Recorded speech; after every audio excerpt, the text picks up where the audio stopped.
What's up, ladies and gentlemen? Welcome to the monumental episode 100 of the Access to Combat podcast. I'm one half of your host, Hugo the Boss. Hugo got next. Hugo got the Knicks in 6. Joined by my co-host. It's your boy, Ray Boogie Kahuna. And on this monumental episode, we have a not so monumental lineup for you guys, unfortunately. We got a fight night. Burns, Morales, 12 fights. You know, we're going to keep it right, keep it tight. And on the boxing end, just the one fight that kind of sticks out. There ain't really not much on the boxing end either. But before we get into any of that, my brother, tell them what the deal is. Like, comment, subscribe, follow Facebook, Twitter, Instagram, and TikTok.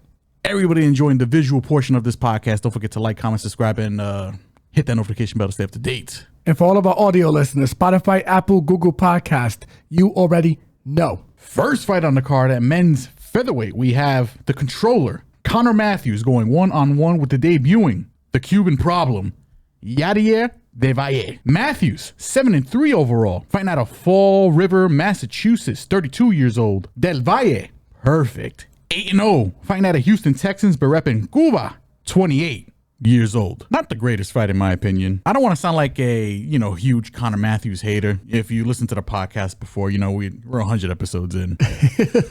You might know how I feel about Connor Matheus. I think the guy's a little overrated. You're being polite. Listen, he's a good wrestler. I'll give him that. And I think in this particular matchup, if he puts on the singlet, that's a path for him. I think it's a viable path for him. DelValle is solid all around. I trust his chin more than I trust Connor's. In his Contender Series fight, looked very good. The experience for DelValle is not that deep, but there is a clear path for him as well. If he fights the way he fought on the Contender Series, I think he could beat dog shit out of Connor Matheus. He doesn't have crazy power, but what he does well is when he gets up close, elbows, knees. Give me DelValle here. I'm going to lean decision, but in terms of a bet, I kind of want to stay off this fight a little bit because it's a guy who's debuting who I don't have that much confidence in versus a guy who has got the experience, but I think is a bit fraudish. Give me DelValle here. I think the Cuban is going to be a problem. Yeah, I'm with you here. I just don't agree with the line. They have DelValle at minus 426 on some books and Connor Matheus at plus 326. No, that is extremely wide. I feel like this is a dog or pass spot. So I'm, and you would have leaned it if you had seen the odds the same way. Yeah, I never look at the odds before I do any of these breakdowns. Yeah, that's a good way to look at it. Yeah. DelValle should win this fight, but I just don't agree with the line. I think this is dog or pass all the way. I just don't think Connor Matheus is very good. When you're getting stopped by Dennis Bazookia, it's a real fucking problem. Bazookia is not very good. Connor Matheus should be able to have some spots where he can wrestle him. So I do think it's worth a dog shot here at plus 326. We'll see if I get there. I'm not very high on Connor. I've learned not to fade dog shit with dog shit. This might be a dog or pass spot and it's looking like a possible pass. Give me DelValle to win here. If you're going to bet this, it's probably going to be dog or pass here. Next fight on the card at men's lightweight, we have Jared Flash Gordon. Flash! Going one-on-one with Thiago Moisés. Gordon, 20-7 overall, fighting out of Queens, New York, 36 years old. Moisés, 19-8 overall, fighting out of Brazil, hailing from Brazil, 30 years old. This particular fight, I don't think is going to be as low on the prelims as they have it listed. This kind of feels like a prelim like main event. Moisés is probably the side for me here. More experience. I think he's the more solid overall fighter. But Gordon's a fucking dog. Gordon's also from New York. He's from Queens. Queens has been on a roll lately. You know what I'm saying? If you're a fan of the New York Mets. Probably not a terrible dog shot, if I'm being completely honest. Gordon, you can argue his last 2 losses are, for lack of better terms, bullshit. Kind of got fleeced a little bit. I mean, the record doesn't reflect the man. Gordon is also the older guy here, but Moisés is probably the more shop-worn guy. He's the younger guy, but definitely has been through way more wars. That's what makes this fight particularly interesting. I'm going to lean Moisés here. I think I have to, just based on experience. But Jared Gordon is 100% a dog. Probably dog or pass. But, Moisés is the side. You know what's crazy? And I'm very surprised at this line. How would you line this fight? Moisés, I would line him at somewhere probably minus 200. And then on the comeback, maybe Gordon plus 170. Right now, they have this fight line at minus 125 to plus 105. Moisés the favorite. That's interesting. Yeah, that's interesting. I didn't think it was going to be lined that closely. Yeah, I think this is a play on Moisés. I'll confirm on this podcast. I think he's the better fighter. I think he's the better striker. He's fought the better brand of competition. He's literally only lost to champions and contenders, realistically, and guys that are uber talented for the division. Like, you lose to Ludovic Klein. No shame in that. Ludovic Klein's probably going to get a title shot at some point in his career. That's how good he is. Moisés, lights out jiu-jitsu. Probably better on the floor than Jared. Has improved his wrestling takedown defense. You've seen it in spurts in that, especially in the first round of that Ludovic Klein fight. Jared Gordon, suspect chin. Moisés, probably the better striker. I feel like this is just a straight up play on Moisés. I think this is Moisés' fight to lose. For me personally, I think I want to respect this line a little bit. I didn't think Vegas was going to line it as close as they did. Personally, I do think it's going to be a close fight. A prop that popped up in my head that I kind of want to circle to see what it looks like is split majority. I do think in my heart of hearts this fight is going to go the distance. For me, it's either going to be very close because Moisés allows it to be close, or Moisés is going to dog walk him. I mean, maybe it's just me. Maybe I'm just higher on Gordon than the average person because I respect his skill and I respect his IQ. He's taken a lot of damage, and I just don't like his durability. I understand that. I think his durability is a little questionable. I don't know if it's an age thing rather than a damage thing. I don't know. Like, I've seen him get dropped. He caught a headbutt from Bobby Green, died. Like, he didn't actually die. He just... Yeah, well, I mean, yeah. Right? But I don't want to spend too much time on this. I'm making a play personally on Thiago Moisés. I think he's got the better skills here. You got to hope Jared can last with him and make it close. Thiago's going to be able to win some of the grappling exchanges. If this is a split decision, I feel like the value's there anyway at minus 125. You're laying a little juice on a guy that I think is superior in all spaces. So give me Thiago Moisés as the bet here. Next fight on the card at women's strawweight, we have Denise Gomes going one-on-one with Elise Reed. Gomes, 10-3 overall, fighting out of Las Vegas, Nevada, but repping Brazil, 25 years old. Elise Reed is 8-4 overall, fighting out of Princeton, New Jersey, 32 years old. This particular fight is going to be pretty interesting, but only pretty interesting in a way where I think it's going to get fucking ugly. I'm on the Gomes side here. Nothing against Reed. All of her losses have been in the UFC. All of her losses have been via finish. Elise Reed has been taken down and beat the fuck up in most of her losses. I think subbed once. Twice. Yes. Is Gomes capable of taking her down? Sure. Will she go to it? She should. But I think this is going to be a stand-up fight for the most part. And Elise Reed, her striking isn't terrible. She's got a little bit of that East Coast swagger. When she gets into a group, she starts shit talking on, start popping off on you. Stunning on these hoes. Don't know if Gomes is the one you want to do that to. I think Gomes knocks her the fuck out, if I'm being completely honest. Even though, again, this is Elise Reed's fight. Like, this is the kind of fight she wants. I don't think this is the kind of opponent she wants. So give me Denise Gomes here to just straight up clean her out. If the sub prop looks extremely crazy on the Gomes side, Gomes is more than capable of getting a sub here on Elise Reed. Elise Reed cannot defend a takedown. So give me Gomes here for the win. ITD, probably KO, but sub if it looks juicy. I'm all up on it. Payday. That's right. You want payday. Easy money. I agree with you here on everything you said. I feel like Elise Reed's going to be a little bit out of her depth here. Denise Gomes is the more powerful striker. She has a grappling upside. I see why the line is the way it is. Elise Reed sitting at a plus 350. Denise Gomes at a return at minus 450. She probably knocks her out, but I'm going to be looking dead at that submission prop because this is a girl who got subbed by Lupi Godinez, who does not really go to her grappling. She goes to her wrestling, not her grappling as much as you like her to. She got subbed by her, and she got subbed by Luke Boomy, who is a kickboxer. That's true. Even though Luke Boomy has gotten better with her grappling, I just feel like there's going to be opportunities for Denise to either get her back or guillotine her. So give me Denise Gomes by however the fuck she wants. I think she packs her up, to be frank. I think she's going to wash her up. They would have been packing them up. Next fight on the card at women's strawweight, we have Luana Pinheiro going one-on-one with Tiny Tornado, Tecia Pennington. Pinheiro, 11-4 overall, fighting out of Brazil, hailing from Brazil, 31 years old. Tecia, 14-7 overall, repping the good old country of US of A, Colorado Springs, Colorado, but we know she's Boricua on the inside, feel me? 35 years old. I think it's pretty safe to say that this fight's probably going to go to decision. I mean, most of Ticia's fights go to decision. What's probably going to hurt me about this fight is that I think Ticia's probably going to lose. I say that because I think Pinheiro, she's good as long as the gas is going. People who give Pinheiro like real problems are people who can really push the pace and like take her down and make her do things that she doesn't really want to do. Tecia always a little undersized for the division. Doesn't have the longest arms, doesn't have the longest reach. Striking wise, probably better, at least when it comes to the boxing. But I don't know if Tecia is going to be able to take down Pinheiro. And if she does take her down, I don't think she's going to be able to take her down successfully, repeatedly. And I think that's kind of the key to like really wear Pinheiro out. Give me Pinheiro here for the win, probably by decision. I'm probably going to be circling split majority here because Tecia is, you know, she's always in it. She's hard to finish. She doesn't gas. And unfortunately, this is just the way most of her fights go. Yeah.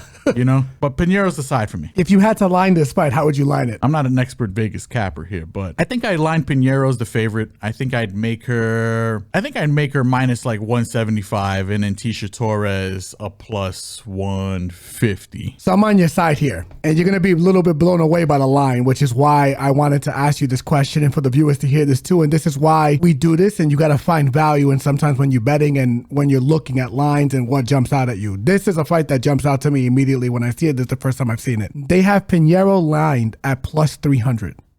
Really? I feel like it's a play. And for a couple of reasons, ladies and gentlemen. Yes, Tecia, more experienced, better brand of competition. She lost 2 of her last 3. Those 2 fights, I thought she won. And then the one she won, I thought she lost. The problem is she's 35 years old. She doesn't finish her opponents. Big punchers can't land on her. And Pinheiro is the bigger puncher here. She's probably going to win some of the moments in this fight in Pinheiro. And this is women's MMA. You're telling me a 31-year-old is a plus 300 against a 35-year-old who I thought lost her last fight and then lost the previous 2 fights against Mackenzie Dern and Tabitha Ricci. I thought she won those fights. She left them in the judges' hands. And she made them close enough where they could make that decision and make that conclusion that she lost the fight. And also, this is a fighter in Pinheiro where, I mean, if you ask me how I think this fight's going to play out, I mean, she's going to be the bigger girl and she knows how to like fight on the outside. And I feel like it's going to be one of those fights where it's going to be the majority of fight, in my opinion. And here's the other thing. You're telling me a girl in Tecia Torres who doesn't really go to her wrestling as much as you probably want to in this contest is going to beat up a girl that made significant improvements against Julian Robertson on the floor and showed me a lot because she didn't get stopped in that fight. So for me, at plus 300, when I know she's probably the bigger puncher here, I gotta lean Pinheiro. It's women's MMA. I think this line makes no sense. We are big Tecia Torres fans on this podcast. Yes. We are Boricua as well, but I gotta be real for what I'm watching. Sorry, Tecia, we love you here, but this is dog or pass. Give me Pinheiro as the lean here. Next fight on the card at men's flyweight, we have Peace of Mind. Hyun Sung Park going one-on-one with Carlos Hernandez. Park, perfect. 8-0, fighting out of South Korea, repping South Korea, 29 years old. Hernandez, 10-4 overall, fighting out of Chicago, Illinois, 31 years old. I feel bad for Carlos Hernandez. The UFC, whenever they get any kind of Asian prospect, it's like Carlos Hernandez is the litmus test. Like, I think this is his 3rd one. That being said, this fight is winnable for Carlos Hernandez, in my opinion. Nothing against Park. I think Park is a very good striker. He's got a kickboxing background. He's patient. I think he's probably the side here. If Park can, you know, establish the jab and establish the low kick, because he's got a decent low kick, he can slow down Carlos's movement, at least enough to, you know, really give him trouble on the feet. He's got the power edge. Carlos has got the boxing. I think he's got crisper boxing than Park. He's also got decent lateral movement. A little underrated in my opinion. I actually think he's got the advantage on the ground against Park here because I don't think Park has got better jiu-jitsu than he does. I think Park might have better wrestling, but I think Carlos is not going to be submitted here. I don't think Carlos is even going to be finished here. Despite Park having the power edge, in my opinion, I think this fight probably goes the distance. I am going to lean Park here for the win only because I think he's going to be a little cleaner and he's got a little more tools. But when it comes to a bet, I think if Hernandez is a super big dog, I think he's more than live. Plus 164. That sounds about right. I don't know if it's juicy enough for the picking, but it's got my attention. Give me Park here for the win. I think this fight definitely goes over, so I like the overs. I think this fight goes the distance. I was originally on Park as much as you were because I thought he would have more of the size and the physicality edge too. And I'm looking at the dimensions. They have Park listed at 5'7" with a 66-inch reach, and they have Carlos Hernandez at 5'8" with a 67-inch reach. This is a fight that I have to wait to see it when they get on the scales and they do the face-off because I do think Park has the better tools, pause, up top, pause, on the feet. I think he's got better feints. I think he's got better traps. Yes. More or less. But I mean, Carlos Hernandez, I mean, he's a journeyman, but he's not a slouch. No, he's not a slouch. And the thing is, Park has shown flares that he can grapple as well. So it's not like he's a complete novice on the floor. I thought he was going to be able to control space probably a little better than Carlos, and I think that's why I was going to lean him. But now looking at the dimensions, I'm kind of just like, okay, I have to wait to see this on the scale because I could see, certain websites getting certain dimensions wrong. I didn't realize that they had Carlos listed as the bigger guy, which kind of makes me even like the Hernandez side a little better. Yeah, because if he can bully him a little bit and get him to the floor, like this fight's interesting if it hits the mat. The problem is, I thought that Park was a lot bigger, which is why Carlos is going to have issues managing the distance and then being able to take him down. If they're the same size on the scale, I think it's dog or pass. But for the official lean for the podcast, I'm going to lean Park just because I think he has the better skills and because before the podcast started, I thought he was the bigger guy. So, but we'll wait. This is a fight I want to see the weigh-ins because Carlos does cut a lot of weight, looks like a skeleton at times on the scale, and I want to see them match up and see the size difference. Pause. We'll see it from there, but Park is the official lean for the podcast. Next fight on the card at women's bantamweight, we have Luana Santos going 1-on-1 with the Thai Panther, Tainara Lisboa. Santos 8-2 overall, fighting out of Sao Paulo, repping Sao Paulo, 25 years old. Lisboa 7-2 overall, fighting out of Sao Paulo, also repping Sao Paulo, 34 years old. This is striker versus grappler, but not the typical striker versus grappler. We got a Brazilian striker versus Brazilian grappler. So there's no wrestling between either one of these women. I want to lean Santos because, you want to lean the gal with the better grappling, right? That's what my gut is telling me. But looking at Lisboa, way more confident on the feet, way more experience on the feet. Definitely gonna make Luana Santos extremely uncomfortable. She looked uncomfortable in her last fight against Casey O'Neill. And Casey O'Neill, I don't think is I think she's good, but I don't think she's that great of a striker. Yeah. I think Lisboa is slightly better. Lisboa's got more experience as a striker. She's fought, at least in the kickboxing world, Valentina Shevchenko. Twice. Lost twice, but ain't no shame in that game. And then in her debut, I think she ended up fighting Norma Dumont. The immortal Norma Dumont.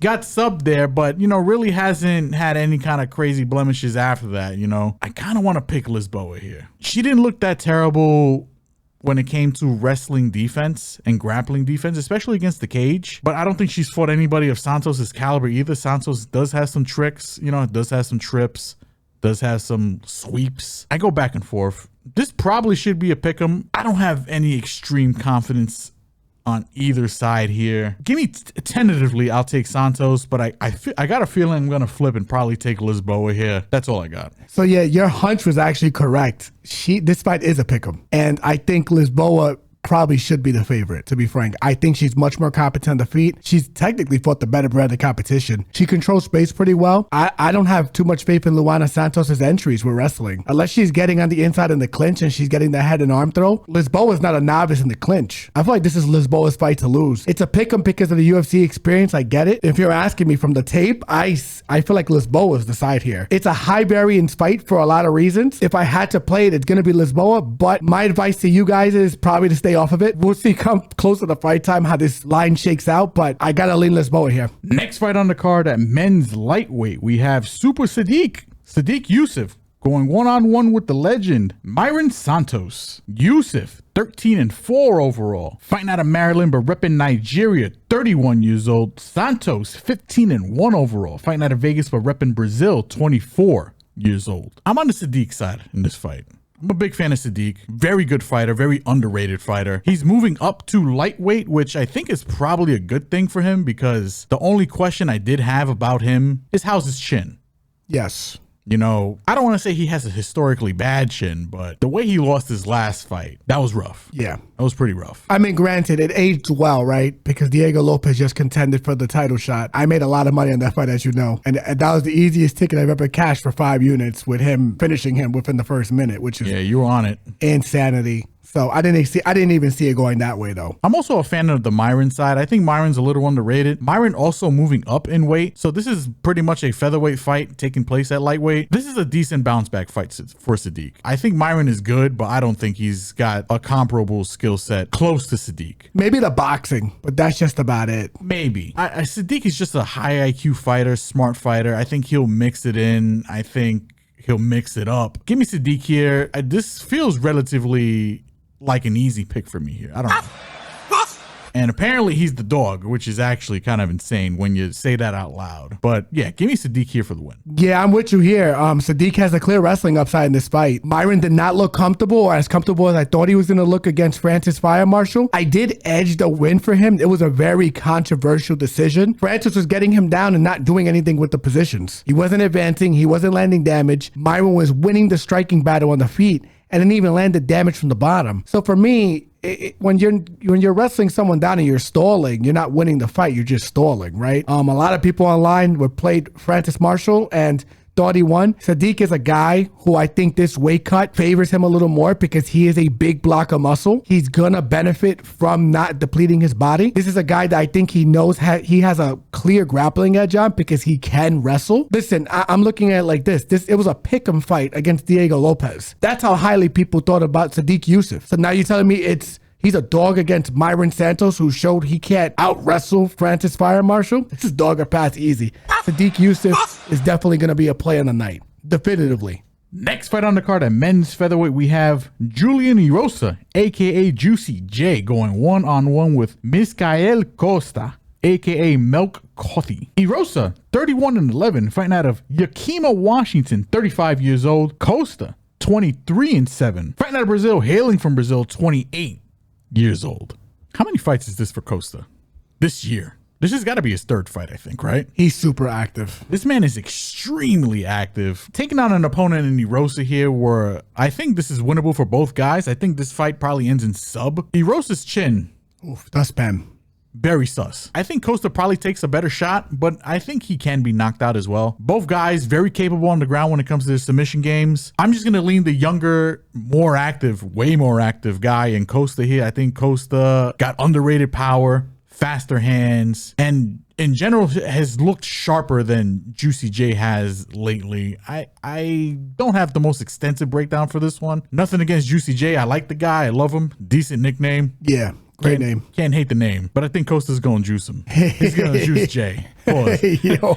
Give me Costa for the win here. ITD is what I'm feeling. Yeah, I like the activity for Costa. I think he has a very crafty submission game off his back. This fight ends in sub is definitely a look. I would question that prop only because of Juicy J's chin, but Juicy J should be able to get this fight to the floor because Costa's takedown defense is not horrendous, but you can get him to the floor. He's also going to have a physicality advantage in this fight. So this fight is super high variance. I like Costa. He's sitting at -200, so unplayable. Fight ends in sub is probably the way you want to go with this fight because it's going to hit the mat and both of these boys can get anybody in an arm triangle or a triangle choke or even get someone's back. Both of them can get each other's back for sure. So give me Costa as the lean here, man, but not with a high degree of confidence. Next fight on the card at men's lightweight, we have the debuting Matheus Camilo, a.k.a. Jaguar, going one-on-one with gifted Gabe Green. Camilo is 9-2 overall, fighting out of Brazil, hailing from Brazil, 24 years old. Gabe Green is 11-5 overall, fighting out of Downey, California, 32 years old. I've been a big fan of Gabe Green since he's been in the UFC. I mean, he's not the most spectacular fighter, but I think he's got a solid skill set. I'm a little worried that he's moving down in weight, considering his last fight, he got absolutely fucking chinned by Brian Battle. Who now goes by The Butcher. I mean, Battle was probably just as surprised as we were. Nobody was expecting Gabe Green just to fucking blitz the man. And just try to I don't know, some kind of crazy sneak attack or something and just try to catch Battle off guard. And that fight was crazy. I lost money on that fight, low-key, but for the 30 seconds it lasted, it was fucking amazing. It was amazing. Tremendous. That being said, I do think Gabe Green is a solid fighter. I think his opponent on the comeback, Camilo, is also a solid fighter. This is Camilo's weight class. This is going to be a close fight in my opinion. I think fight goes the distance. I think overs hit, but I don't know if I'm going to like Gabe's chin or durability here. I think Camilo is more than capable of cleaning his shit out, beating dog shit out of him if he needs to. Give me the Jaguar here. On a scale of 1 to 10, I think I'm about a 5 in terms of confidence level here. I don't like necessarily picking guys here making their debut against, you know, decent fighters, but give me Camilo here. I think he wins. I don't know if he cleans him out necessarily, but I think he probably goes the distance. Camilo by decision is my official pick. Yeah, I'm with you here on the lean, but also not a high degree of confidence. Guy making his UFC debut, Gabe Green, questionable chin. You don't know if this fight's going to go over or under. I think Camilo's got the better skills, but Gabe Green ain't nothing to sneeze at. He's tough, durable, a dog. He's going to be there for as long as he lasts or until you give out as well. This is a dog or pass spot low key. I'm going to lean Camilo, possibly a dog play on Gabe Green, or just a fight I might stay away from. And most likely that will be the case because I think this fight is super high variance. It's just going to be exciting for as long as it lasts because of Gabe Green and more questionable shin issues considering the weight cut that he's going to endure now, because he's not like the tallest welterweight, but he's thick, pause. So I don't know how he's going to look. This is definitely a wait and see on the scale situation because he has been out a while. So maybe he's completely done a complete strength and conditioning program to be able to make the weight cleanly, but I'm not going to believe it till I see it. Plus, his chin was already compromised at 70. It's probably going to be more compromised with a weight cut. So give me Camilo here, but not with a high degree of confidence. Next fight on the card at men's middleweight, we have Nursulton Ruziboev going one-on-one with Dustin Stolfus. Ruziboev is 35, 9-2 overall, fighting out of Philly but repping Uzbekistan, 31 years old. Stolfus is 16-6 overall, fighting out of Pennsylvania, 33 years old. There's a clear path for Stolfus here. I've never been the highest on Stolfus. I think Stolfus is a little... He lacks that dog. He does. His UFC wins have been up and down. I think if Stolfus goes to the wrestling early and often, doesn't fuck around, brings the knee pads, cues the Barry, gets to the wrestling, and, you know, for lack of better terms, doesn't pussyfoot around, you know, don't fuck around with Nursulton here. I agree. He's got the path, and he could probably win this, but I highly doubt that's going to happen here. Nursulton, I think his last fight, what was his last fight against Joaquin Buckley? I don't recall. The fight before that was against Buckley. Okay, I know for the Buckley fight, he moved down to 170 to fight Buckley. 185 is his natural weight class. Big guy. Nursulton's a huge man. Decent striking, decent grappling. This is his fight to lose, in my opinion. I think Nursulton finishes Stolfus. I don't think fight goes. I think unders are probably the play in this one. I think Nursulton ITD, probably KO, but Nursulton's the side for me. Yeah, I'm on your side here. I feel like Stolfus, I'm curious to see what he looks like on the scale because he either looks like he's visited Mexico or visited your local pharmacy because he looks jacked and he's looked very juicy, pause, in his last couple of contests.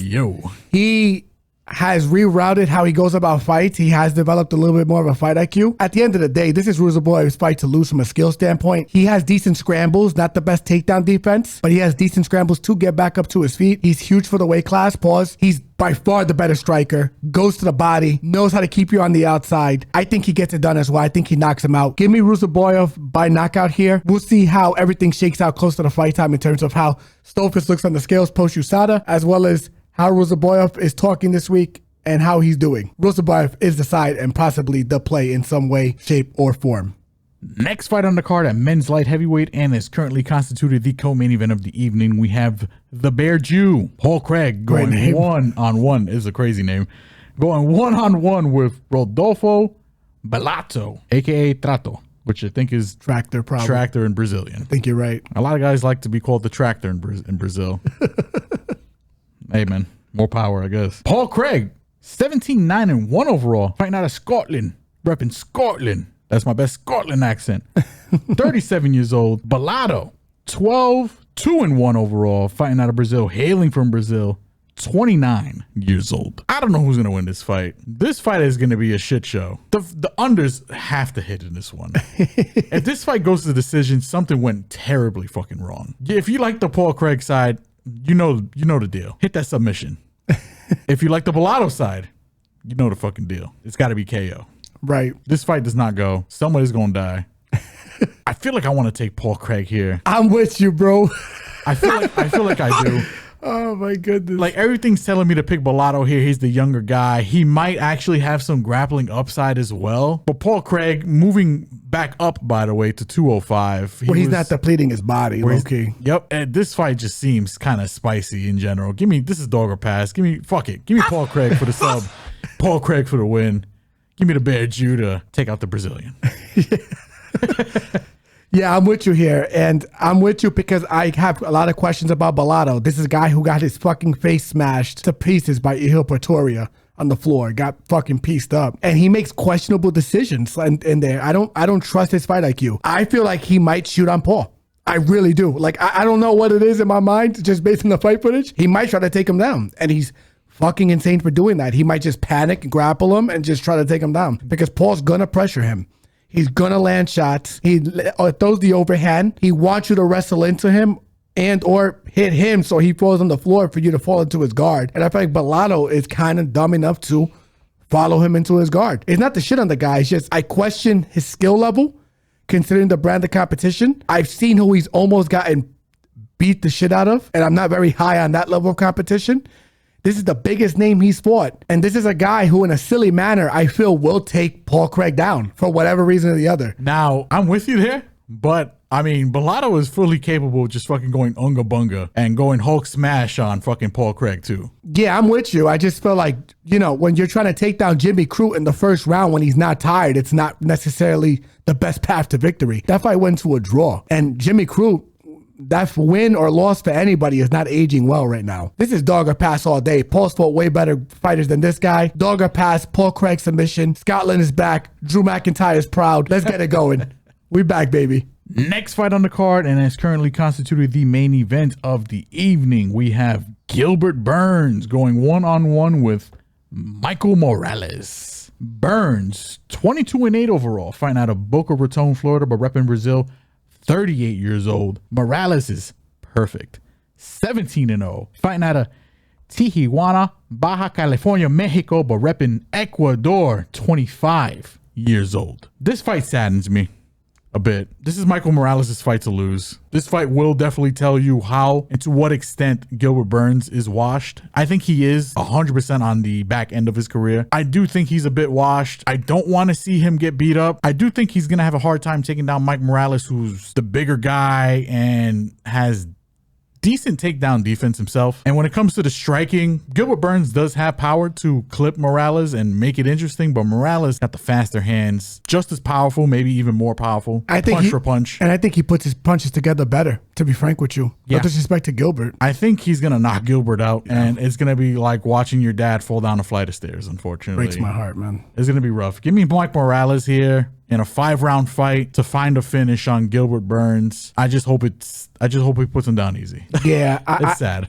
Yeah, I'm with you. I think Mike Morales is a stud athlete. He's huge for the weight class. Neil Magny had a hard time getting positions on him, and Neil is pretty big and strong for the weight class as well. His punching power is elite. I think he's the cleaner puncher. Gil is a guy who probably should be fighting at 55. I have maintained this throughout his whole career, which is why I don't give a lot of credence to Kamaru Usman's run, because he just beat up a whole bunch of lightweights, but that's a different story for a different day. I feel this is Mike Morales' fight to lose. He's sitting at a -600. It's almost unbettable. I'm curious to see where they line the over-under at in this fight. If it's at 3.5, I think you smash it. I don't see this fight getting into the third round. I'm curious as to see what happens. Mike does take his time a little bit, which is why I think they might set the over-under high. Gilbert's chin and durability are gone. Mike doesn't even need to really whistle him or hit him cleanly at this point. I think this is Mike Morales by knockout. Give me Mike Morales by knockout, as much as it hurts me, because we assuredly love Gilbert Burns on this podcast.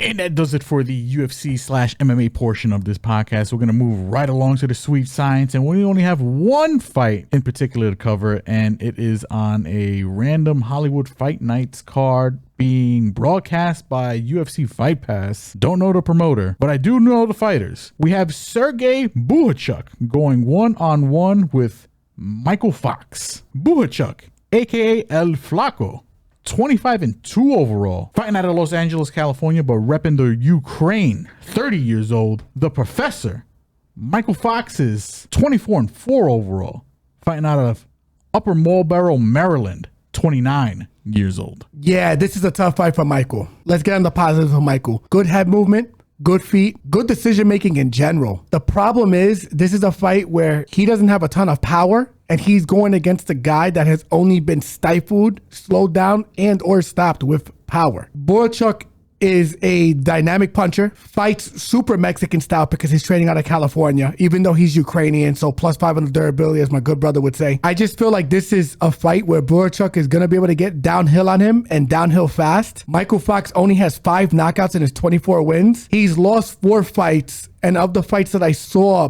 2 of those fights where he took losses, one of them was a robbery. So he should really only have 3 losses. But regardless, this is a big step up in competition. I feel like Bohachuk's going to get downhill on him. Give me Bohachuk to get this done mid to late round stoppage because Fox is probably going to be able to manage the distance and keep him off of him for the first couple of rounds. But I think anything after round 3 or 4 is fair game. Because once Bohachuk starts getting reads on you and he starts landing, it's going to be a difficult night for him because he hits hard. He goes to the body, which Fox is super susceptible to. And once he starts going to the body, it's going to open up the headshots and then he's going to annihilate him. Bohachuk by knockout is definitely what the play is going to be here.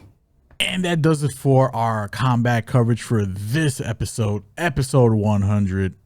We got nothing else for you guys, unfortunately. So, my brother, take us home. Like, comment, subscribe, follow Facebook, Twitter, Instagram, and TikTok. Everybody enjoying the visual portion of this podcast, don't forget to like, comment, subscribe, and hit that notification bell to stay up to date. And for all of our audio listeners, Spotify, Apple, Google Podcast, you already know. Love you guys. Monumental episode 100 in the books. Thank you for sticking with us this long. We love you guys. See you guys for 101 for that 101 lesson on them fights next week. Bars. Holla at ya. See ya. Peace.